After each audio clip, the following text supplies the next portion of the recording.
Kaya ginulo nila yung Senado. Kasi ang maraming sabit, mga senador, sabi ni Ping Lacson, almost all. Dahil sa pagsabi ni Ping na almost all, gustong ikudita yung Senado mga kababayan para patalsikin siya. Kaya sabi natin, ang ating analysis mga kababayan, sacrificial na lang si Ping yung kanyang pag-resign para manatili pa rin si Tito Sen. Baka yung ginamit na pang-blackmail. Pag hindi niya yan umalis yan, lahat kami babaliktad kahit nasa majority.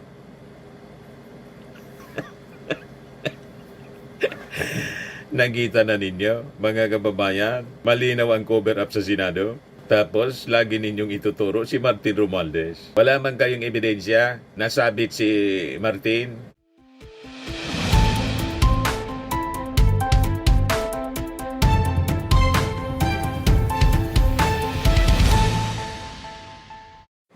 Hello po mga kababayan, si Dante Maravillas, Bicolano vlogger, broadcast journalist from Albay.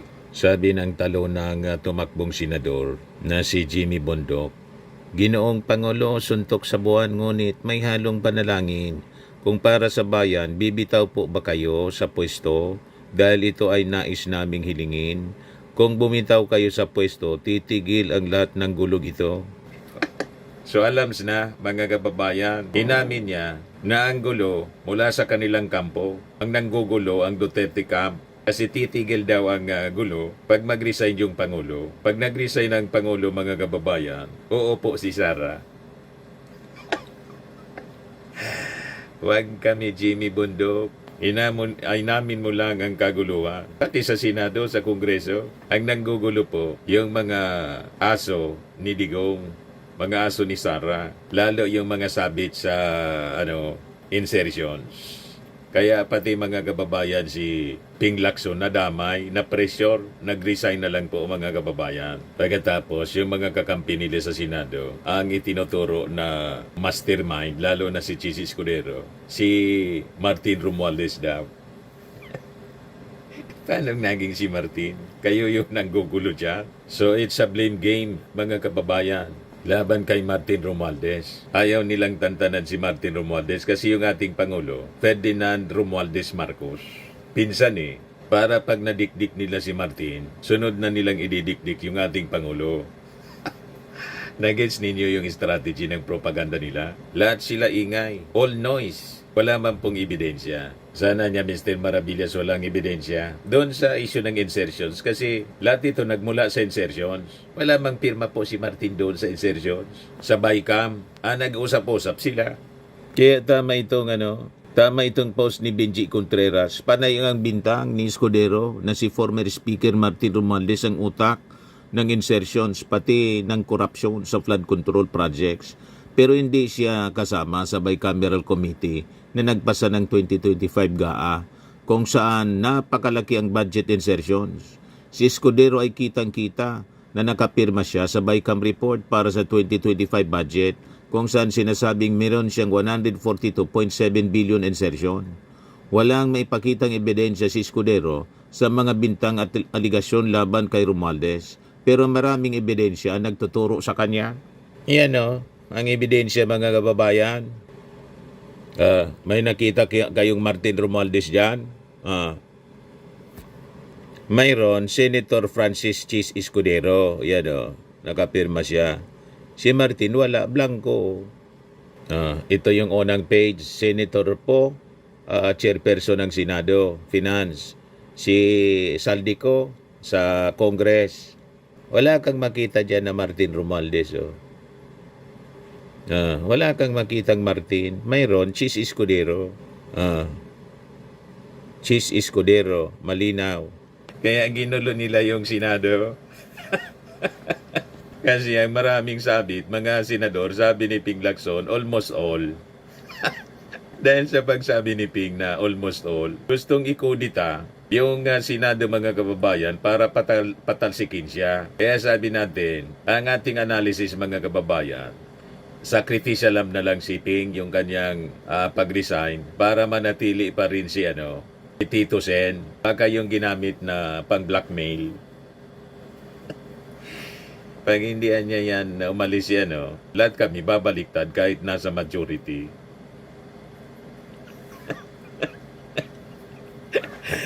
Nakita na ninyo, mga kababayan, malinaw ang cover up sa Senado. Tapos, lagi ninyong ituturo si Martin Romualdez. Wala man kayong ebidensya, nasabit si Martin. Wala siyang pirma sa BICAM. Di ba? Yung mga DDS, gusto nilang ibalik si Marcoleta. Kasi si Marcoleta, parang si Chis Escudero rin. Gigil na gigil kay Martin Romualdez.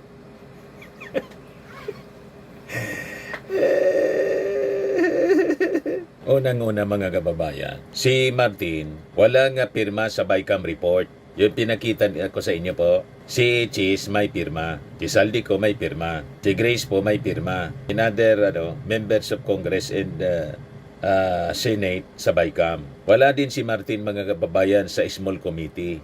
Wala siyang papel sa final insertions. Ang mga kasama, mga kababayan sa small committee, yung mini-mention niya ni Toby Chanco, si Saldico, tapos si Chis Escudero. Kaya nga po si Chis Escudero, baka yun ang purpose niya kung bakit siya nahuli kamdong pumunta sa Congress. O diba? Bakit ang isang senador pupunta pa sa Kongreso? Nahuli kam tuloy. So sila yung gumawa, madaling sabi, ng budget reconciliation. Si Saldico, tapos si Chis Escudero. Wala ba po doon si Martin? Wala ngang pirma.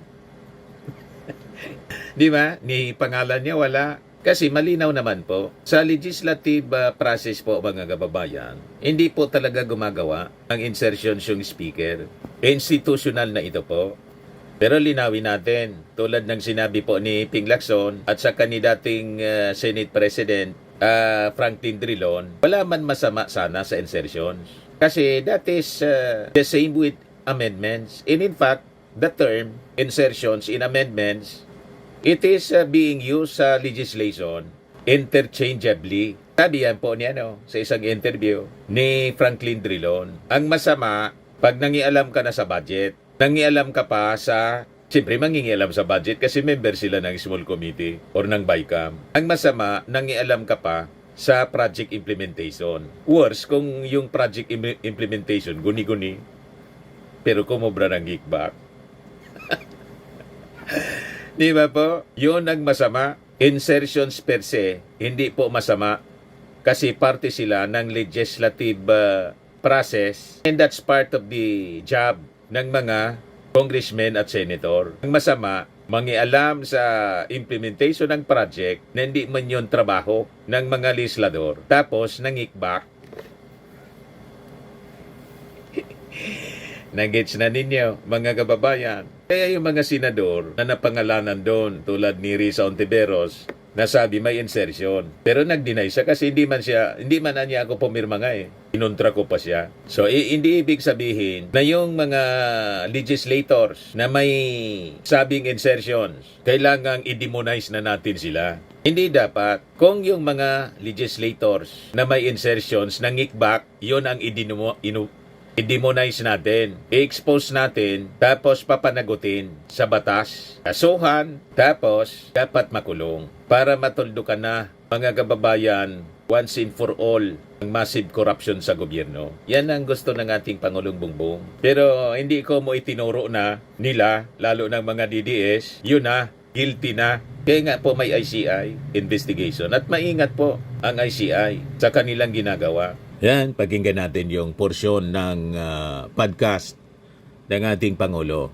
You don't think about this anymore. Yeah. ICI has been getting a lot of flack also now, di ba? Because people are sort of prematurely judging what's going to happen in terms of what the ICI is out to do. This is a process. Yeah. Much of what we've heard are allegations. Right. Si ganyan, nagnakaw eh. Si ganyan, binigyan ko ng pera. Si ganyan. We have to prove it. Yeah. Yan ang ginagawa nila kay Martin Romualdez. Magpakita kayong ebidensya. Ang nagturo kay Martin Romualdez po si Gutesa, witness ni Marcoleta na kino-coach pa niya. Magpakita kayong ebidensya. Iharap ninyo si Gutesa sa DOJ to substantiate his allegation against Martin Romualdez. Pag napatunayan niya may malakas na ebidensya talaga laban kay Martin, hindi yan kukonsintihin ng ating Pangulong Bongbong Marcos. Walang pinsan-pinsan. Sinabi niya yan sa mga previous interviews. Walang kaibigan, walang pinsan-pinsan, walang kaalyado sa politika. Kailangan gawin ito, mga kababayan, para po umasinso naman ang Pilipinas. Yan o. You don't want to go after people who are innocent. Now, we know many of these people are not innocent. Okay. Many. But if you're going to bring them to court, you must have a very strong case. Look, Correct. anong mangyayari? Minadali natin. Hindi kompletong ebidensya natin. Malabo yung ebidensya natin. Pero pinilit natin. Yeah. Natalo yung kaso. Yeah. Can you imagine? I know. Kaya ginugulo nila yung investigasyon ng Senado. Nagets na ninyo? Ginugulo ng mga supporters ng Duterte. Tapos yun ang rason bakit prenesure nila si Ping Lacson na mag-resign. Marami sa kanila kasi yung sabit. Ang gusto nilang direksyon, mga kababayan, idiin nila si Martin lang. Si Saldico, si Martin Romualdez, idiin nila. Tapos, cover up yung sa kanila. Payag kayo sa ganon? Dapat lahat ng may kasalanan, sabi ng ating Pangulo, managot sa batas. At yung resignation is not enough. Tulad ni Saldico, nag-resign. Si Martin Romualdez, nag-resign din bilang speaker. That is not enough. Kailangan na niya, we dig up to the bottom nitong korupsyon sa gobyerno. I think that would be much, much, much worse. But I think that's also something that the people who like marched on September 21 have to kind of understand also, di ba? Yeah, but you know, it's understandable din because it's the sins committed, and I call them sins. It's Right, it's yeah. no longer mistakes or corruption. The sins they committed are it's hard to swallow. I understand that, but if we, Hindi we are a nation, a people of laws. We have to follow the law. Correct. Otherwise, whatever we do is not legitimate. O ikulong mo yan. Ang gusto po ng mga DDS, kung sinong tinuro nila, ikulong lahat agad-agad. Walang due process po. Parang yung AJK tukang. Basta't itinuro nila, itukang na yan, AJK na yan, kill ka agad. Walang ganong mindset po. Ang ating Pangulo dapat dumaan sa due process. At yun ang binibigay ng ICI, mga kababayan. Yan ang objective ng ICI. Malalimang investigasyon. Pasalamat sila. Ganon ang mindset ng ating Pangulo. Ayaw niyang lumabag sa batas.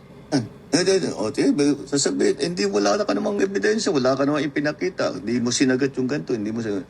We have to be thorough also. If we're actually going to punish these people, we have to be very, very clear about what we are doing. And we have to be very, very clear that we go after the guilty ones. Correct. Because some of the guilty ones, they're trying to derail the system. of course. Hindi ako yan, si ganito yan. yun, turo ng Baka turo. mapunta tayo doon, no? Let's make sure that we get that yung And talagang then guilty. confuse the issues, di ba? Yeah. Well, that's one of the the political and legal strategies that people employ. Yan ang political and legal strategy na ini-employ, sabi ng ating Pangulong Bongbong Marcos, nung may mga kasalanan, magtuturo ng iba na walang kasalanan. Nakita ninyo kung bakit tinuturo nila si Martin Romualdez? Gibain si Martin para tuloy o para diretso ang sisi sa Pangulong Bongbong Marcos. Kaya po ang mga propaganda nila, alangan man niya, hindi alam ng ating Pangulo. Comes now the call for resign all. Nakita niya? Ginugulo nila. Yung minion ng mga Duterte, si Alan Peter Cayetano, yun ang sinusulong. Ginugulo nila, mga kababayan. Kasi karamihan sa kanila sabit. Sabi ni Erice, ICI member losing hope might resign due to insufficient authority, sabi po ni Erice. Sagot ng ICI, mga kababayan, Executive Director, hindi totoong may miyembro ng ICI na gustong mag-resign. Buo po ang ICI at patuloy silang nag-iimbestiga ayon sa kanilang mandato. Kita ninyo? Pati yung ICI, gusto nilang intrigahin. Di ba niya, Mr. Maravillas? Dilawan yun si Erice. Ang mga Duterte po, hybrid dilawan. PDP laban ng partido. Kaya, nakita ninyo, mga dilawan at saka Duterte, iisa yung mindset, manggulo, anti-Marcos. Ganon sila, mga kababayan, kasi ang objective nila, sila ang mag-take over. Either yung Duterte or yung mga Dilawan. Basta hindi Marcos. So makikita ninyo sa strategy ng mga propaganda ng mga DDS, vloggers, and DDS senators. Paul Martin down para maitaas nila yung kanilang gustong sumikat para iposisyon mga kababayan sa 2028 presidential elections. Presidential and vice presidential elections. Ang akala nila, hindi natin maalata. Huwag ganyan. So, makikita ninyo sa mga takbo ng investigasyon at istorya, si Martin po walang bahid, kaya pilit nilang binabahiran. Walang uling. So, ang maganda niya, ito, paliguan natin ng uling through propaganda na wala man pong prueba, walang resibo. So ang ginagawa nila, sige lang silang kwento, kasi di ba may kasabihan tayo mga kababayan. Yung strategy ni Goebbels, propagandista po, yun ang ini-employ nila. Propagandista ni Hitler, that lies, when repeatedly told, it becomes truth. Actually, hindi man po talaga naging totoo. True lies siya. Kaya lang po, nakaka-create siya ng illusion of truth. Napapaniwala yung mga tao sa kasinungalingan, ang akala nila yun ang totoo. Kaya kailangan po basagin natin ng paulit-ulit kasi paulit-ulit din ang kanilang kasinungalingan na pinapakalat kasi ang intensyon nila dikdikin si Martin para ang sunod si PBBM. Pinsan dating speaker. Kaya kailangan dikdikin para masiraan nila si PBBM. Hindi mangyayari yon at binabaliktad nila yung lahat ng kwento. Si PBBM po mismo ang nagsiwalat nitong korupsyon sa flood control. Hinayjack lang ninyo yung issue para isulong yung inyong mga agenda. Huwag kami, mga DDS. Ito po ang ebidensya na yung siging ako sa kay Martin, siya pala yung aktibo para dito sa insertions. Interview ito mga kababayan ni Karin Davila kay Deputy Speaker Ronaldo Pono. These huge insertions were made up of 4 people. Former Speaker Martin Romualdez, Salvi Co, Senate President Chis Escudero, and Grace Poe. And you said Martin Romualdez rarely attended the small meeting. You see? Poe was not allowed Never to attend. attended. In a way, I'm rephrasing. So, I asked you if Chis Escudero and Zaldico were in effect the masterminds of the insertions in the 2025 budget. You said yes. Yes, definitely, because they were the ones that inserted it. No? But then again, as I mentioned earlier, insertion itself is not a crime because it's an amendment to the budget bill, which Congress is supposed to actually review. No, you can reduce it where you think it's not needed. You can add it where you think it has been overlooked. No, and if you give them the benefit of a doubt, I don't know why they are denying that they did insertions if there was nothing wrong in the first place, right? If there's nothing illegal about what they're doing, why the furor about denying it so much? But again, if you want to link.